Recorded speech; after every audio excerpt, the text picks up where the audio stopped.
All right, everybody, welcome back to the #1 television program in the history of the entire universe. I am Brian Lee Durfee, author of The Forgetting Moon, The Blackest Heart, and The Lonesome Crown. All three books published by Simon & Schuster's Saga Press. Today I am reviewing Another Man's Moccasins, book number 3 in Craig Johnson's Longmire mystery series set in Wyoming. Now, I have reviewed the first 3 books in the series. I have the entire series up here on my shelf here. We'll go up there. They're up there by my CJ box collection. Anyway, that's the Longmire series right there. Got them all. One of my favorite series that I'm following. I also watched the... see if we can get that camera back. Watched the Longmire television show with Katie Sackhoff and all those people. It was a great show. Anyway, we're going to talk about that a little bit with this book here. But before we do that, this came out in 2008. It's book number 4. As I said, I've reviewed the first 3 books in the series. Cold Dish, Death Without Company, and Kindness Goes Unpunished. And if you want to see any of those book reviews, just type in Craig Johnson's name, along with my name over here, into your YouTube search bar, and those video reviews will come up. Let's talk about the covers first, because you know I love graphic design and cover illustration. All these covers were done by a illustrator named Darren Welch. They look good. You can see that they all kind of match each other in tone and style. And then one thing that Penguin did, the publisher, is they made them all look like they fit nicely on the shelf together, which, anyway. So that is that right there. Let's talk about this. Yeah, you can see it was made into a Netflix series. And here's the thing, as I was reading through this book, I was like, okay, they turned all of the books into episodes of this TV show. Except, I think, for this one, and I might be wrong. This one started out, and I was like, I do not remember any parts of this being in the television show. This book has a lot of flashbacks to when Longmire was in Vietnam, and I just can't remember that happening in the book. Or I don't remember this storyline happening in... No, we'll edit that out. I don't remember the Vietnam flashbacks happening in the TV show the way they'd happened in this book. I could be wrong about that. Obviously, my memory is garbage. But nor do I remember this plot line playing out in any of the TV programs. But whatever. This is for the book, right? This review is of the book. So it starts with an opening scene with his adult daughter, Katie, and his best friend, Henry Standing Bear, the Native American. Where he kind of, it always starts with it starts before the murder, before they find a dead body or anything. He's kind of interacting with some of the other characters that are prevalent throughout the series. One being his daughter, and then there's the scene where his daughter's very good looking, a very pretty girl. In her mid-20s, I believe, or maybe 30. I can't remember how old her daughter is, but she's good looking, and Longmire knows his daughter's good looking, and he kind of is like, she's so good looking that she's lived her life almost on easy mode because everybody just rolls out the red carpet for her. And, but of course she does not see things that way.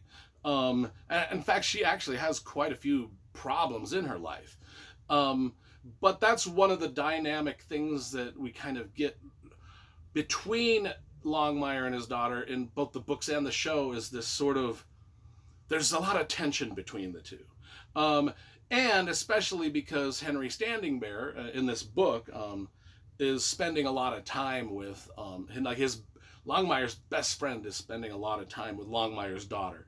And anyway, the plot thickens when they find a dead body out along the highway. And there's no identification on the body, but it is a young Vietnamese girl who's dressed kind of like a stripper would be dressed, and her body's tossed along the highway. And this is where, so as they're doing their search of the crime scene, they find on the girl, the only thing that she has with her is a photograph.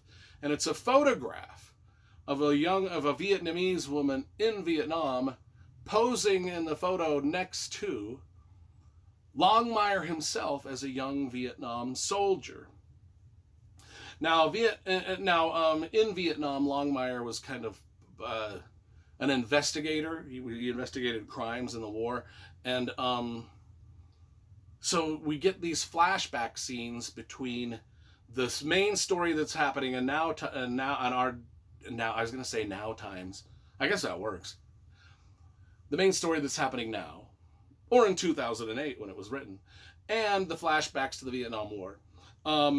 I didn't care for the flashbacks that much. I really enjoyed the present day story quite a bit more.